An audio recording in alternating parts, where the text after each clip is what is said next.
Hello and welcome to the Tax Talk, the show that delves deep into the world of tax administration and helps you navigate the complex terrain of tax laws and regulations. In today's episode, we have a lineup of informative and entertaining segments that are sure to pique your interest. I am Oyinlola Sally. Coming up in a moment.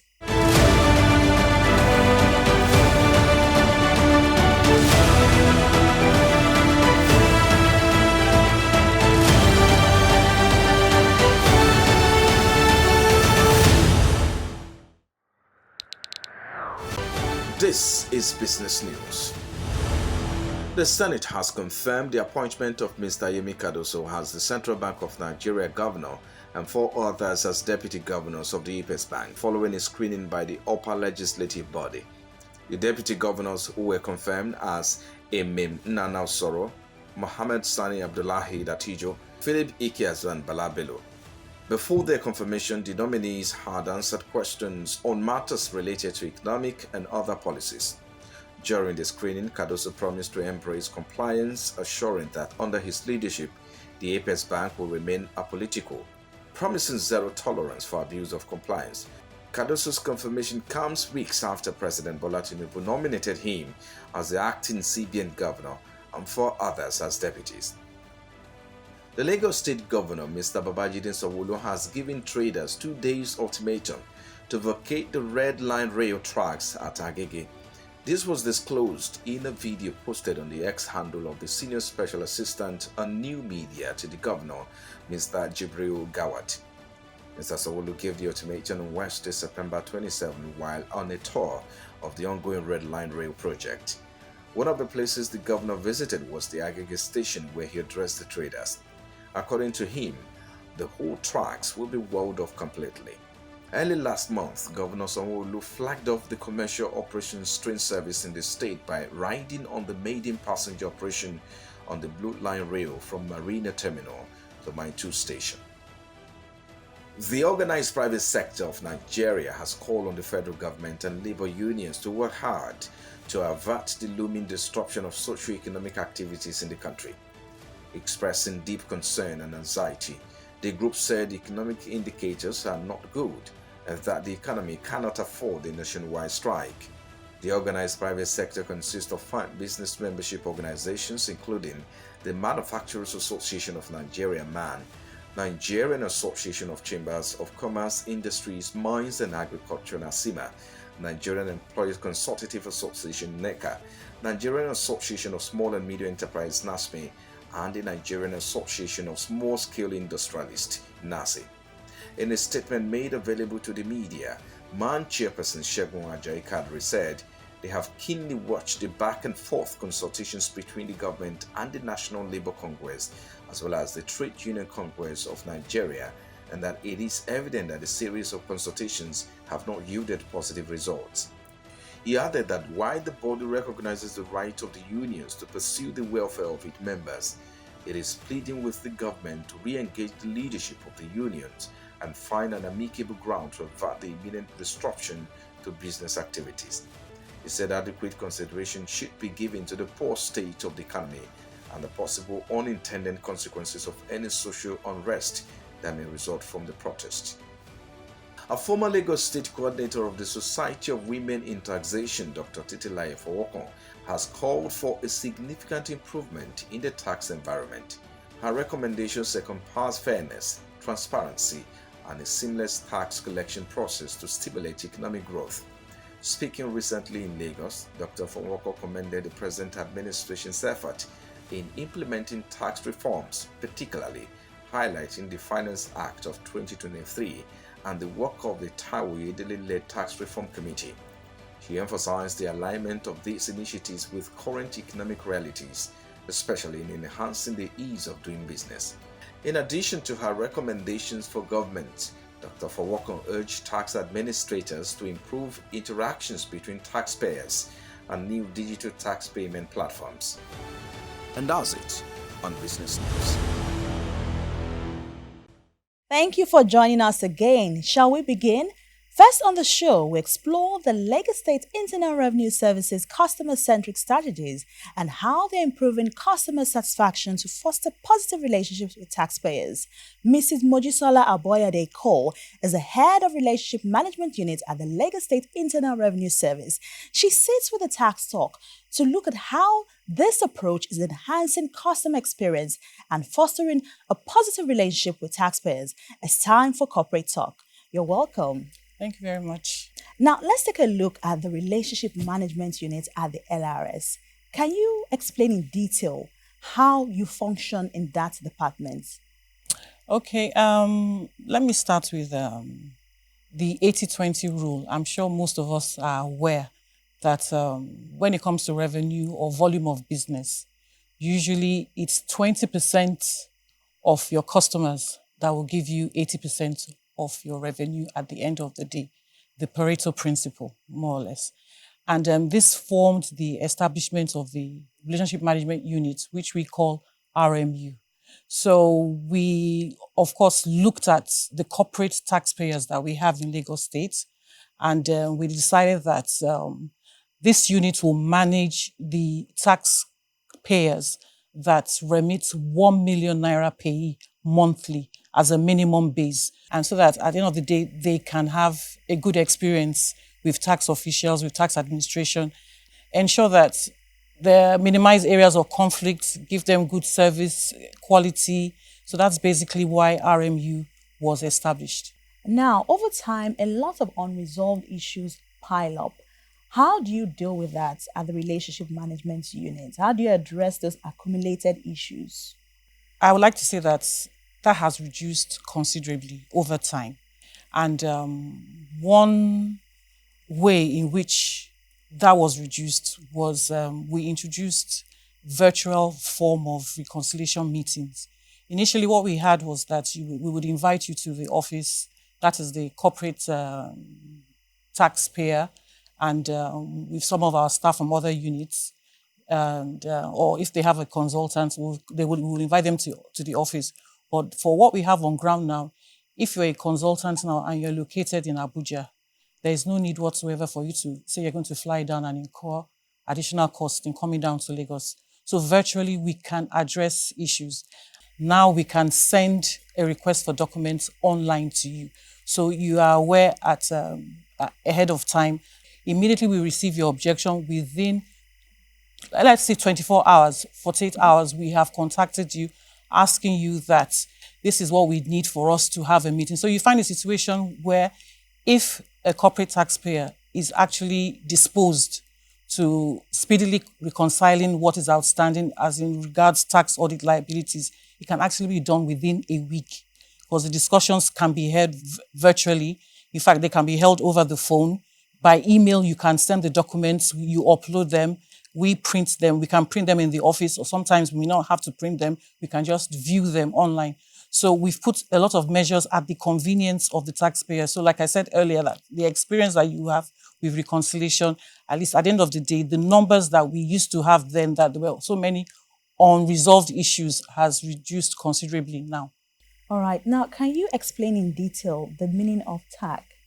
Okay, TAC is what we call Tax Audit Reconciliation Committee. Okay. Because usually we have the tax audit season where they're expected to provide us with their documents, financial records, vouchers.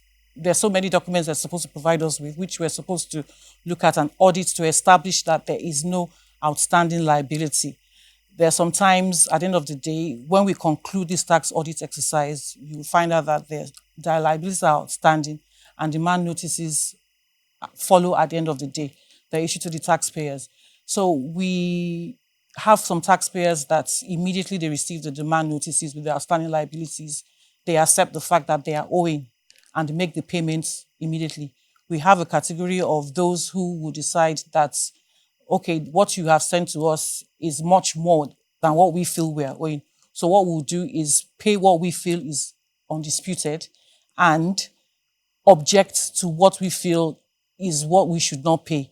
So from that objection, when it comes to us, that is when we will now respond to the taxpayer and invite him for a meeting. So that Tax Audit Reconciliation Committee is actually made of the corporate taxpayer. You may have a consultant. Then we have what we call the TAMA. That is our independent consultant that is also on the field with our own bona fide staff to do the audit exercise. So then we have other units within the agency. We have the review unit. We have the assessment unit. They are also involved in when the TAMA submits the reports on the tax audit exercise, and also, of course, our staff to submit their own reports. So all these reports, we, of course, have a file. So we will now have the committee to sit down and address the issues, looking towards reconciliation of what is outstanding. And if there's any payment due, it will be made. And if there's no payment due, we would, of course, issue a demand notice, which would feature a nil liability to the taxpayer. So that's what the Tax Audit Reconciliation Committee is all about. You really did well in explaining the role the Relationship Management Unit plays at the LRS in ensuring that they have a great relationship with tax administrators. I mean, it's been wonderful so far, but at this point, we just need to go on a quick break. We're going on a short break. We'll be right back. Don't go anywhere. Corporate Talk will continue in a bit.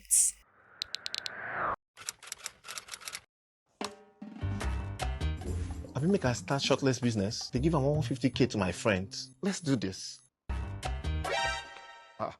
Taxes? I didn't even think about this. So I'll have to pay tax to build a house in Lagos. Maybe I should take a remote job. That way, I can avoid taxes. But wait, bloggers and content creators pay taxes too. So tax officials in Lagos monitor digital space for tax payment. Wait, why don't I start importing and exporting of phones and gadgets? Bro, how far now? Femo, how far? Bro, I won't join the business where they do. Oh, smart. You just need money. I hope you have your tax clearance certificate. Tax? Are you kidding me? Without it, shishi, you no fit do. You have to visit the nearest tax office. I can't believe it. There's no way out of this. I have to face my tax obligations if I want to start a life in Lagos. Dear Lagosians, your taxes enable the government to invest in education, healthcare, security, housing, and many more. By continuing to pay your taxes, you are investing in a brighter future for all. This message is brought to you by the Lagos State Internal Revenue Service, LIRS. Welcome back. We have been discussing on assessing the taxpayer and tax administrator relationship. And I still have here with me Mrs. MOJISOLA ABOYADE Cole, the head of Relationship Management Unit at the Lagos State Internal Revenue Service.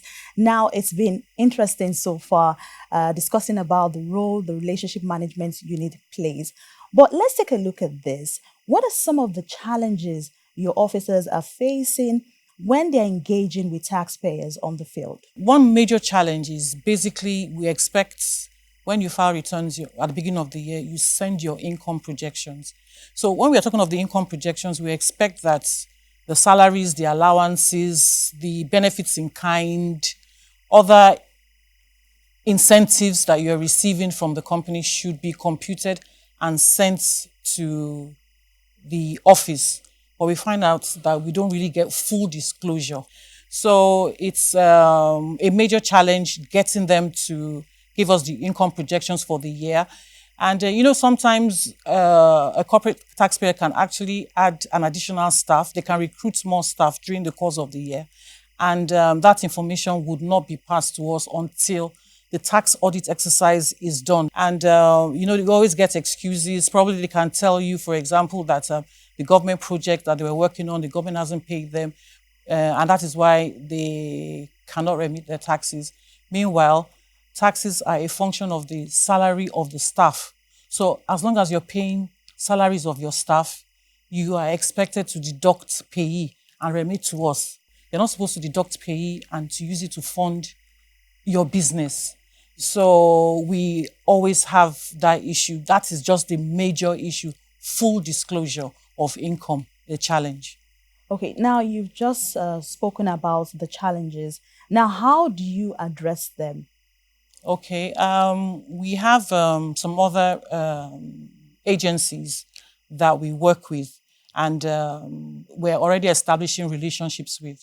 I'm sure recently you were aware that we have a relationship with FRS in the sense that we're going to be conducting tax audit exercises together.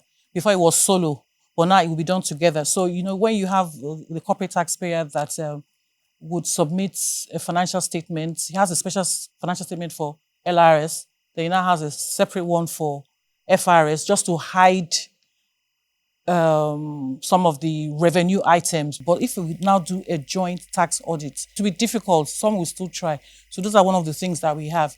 But, we still have some genuine ones, genuine mistakes. We find some people who are not even aware of the tax rates. Some people can charge 1% as a payee, no matter how corporate you or structured you feel they are. So we are always ready. We're always ready to listen, to educate, to enlighten. And that's why I mentioned earlier we have our public notices. We have a lot of public notices that give information on the laws. So anytime we have an interaction with a taxpayer and he's not sure of something, at least a shortcut is you give them the public notice, and of course you give them the law that supports your position. Interesting. On a final note, what recommendations do you have for taxpayers to build a smooth relationship with the agency? Okay. The most important thing is full disclosure. I'd just like to advise the corporate taxpayers, it's very, very important. Full disclosure, your income projections, make sure that they are accurate. Your documents, financial statements, your payrolls, your vouchers, whatever transactions that you have during the year, just make sure everything is in place.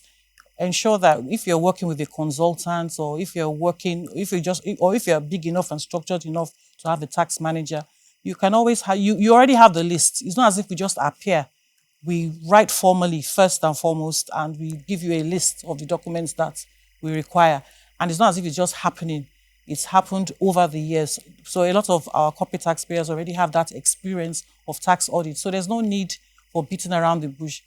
Thankfully, we have a lot of corporate taxpayers that they already know what you want. So before you even open your mouth, before you even send your letter, we actually have some that visit our office and tell us we should come and audit, that they are ready for us. So that's what we expect. That's what we want, so that we don't drag, we don't waste our time. We just be proactive. So more or less, that's what we expect from our corporate taxpayers. So filing their returns, file on time, ensure that all your employees have their PIDs, ensure that your employees, those that don't have PIDs, those that are not receiving text messages or emails from us concerning their remittances, ensure you report them. What I mean is that at least let us know so that we can address those issues. If any issue whatsoever that you're having, like I said, it's a partnership. And we've upgraded the level of account officers. We don't just call them account officers. They are your partners in tax administration. Thank you so much for coming on the show today, Mrs. Mojisola. You've spoken so well regarding fostering the relationship between the taxpayers and also the tax administrator, and of course the role the relationship management unit is playing at the LRS. I must say you're doing a great job. Kudos to your team. Thank you very much. Thank you. I'll let them know that you said kudos to them. Oh, please do. I'm sure they are listening to us. Well, we have come to the end of this discussion with Mrs. Mojisola Aboyade Cole, the head of the Relationship Management Unit at the Lagos State Internal Revenue Service. Don't go anywhere. The Tax Talk continues.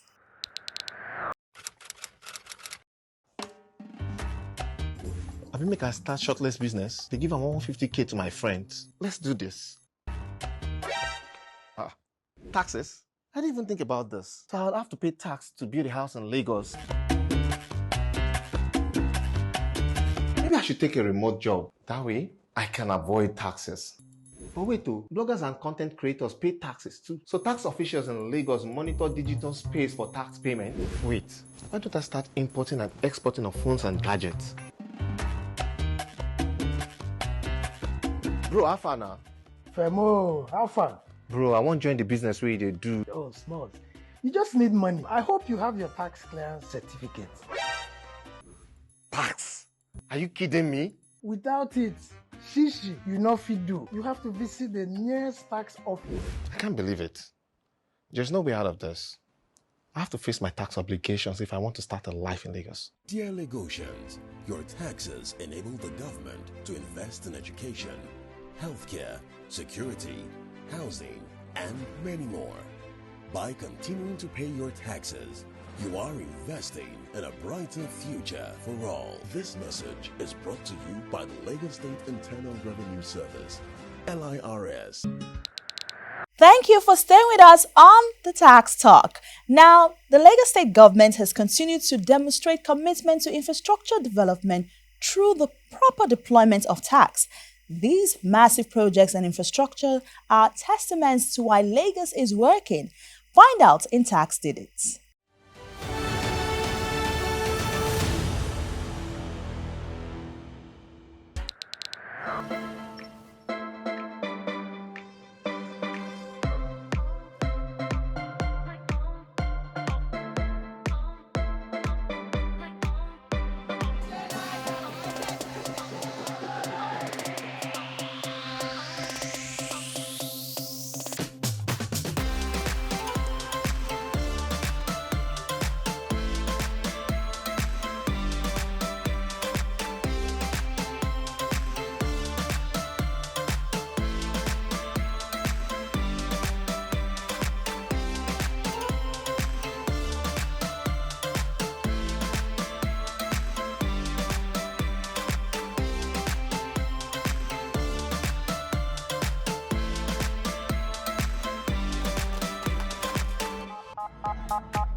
You have been watching the Tax Talk, and finally, get ready to tax your brain with our challenging and informative trivia segment.